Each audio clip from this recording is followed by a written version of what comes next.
Ջերկին եփվելուց հետո թողում ենք մի քանի ժամ սառի, տաք-տաք չի կարելի ընդհանրապես հանել, պետք է պարտադիր թողեք սառի մի քանի ժամ։ Հիմա մի հատ տեսնենք ոնց է եղել։ Ահա ջերկիները, կտորները, հիմա տեղափոխենք։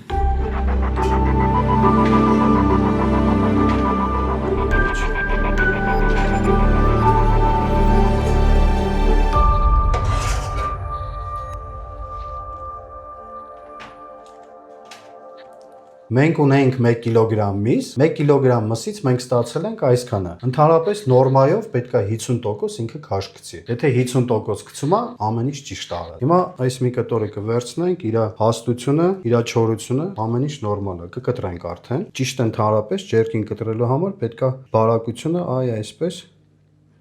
կտրենք։ Այս կողմից, այսպես կտրում ենք։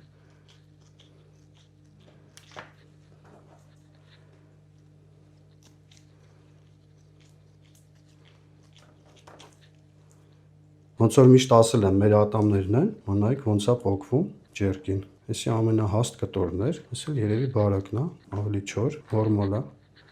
շատ լավ է։ Եթե ուզում եք պատրաստել հավի կրծքամսով ջերկի, տեսանյութը սկզբից մինչև վերջ տեսեք, ըստ դրա արդեն կարող եք պատրաստել։ Ահա տարբերակը շատ լավ, սիրուն, մենք ամեն ինչը ցույց ենք տվել։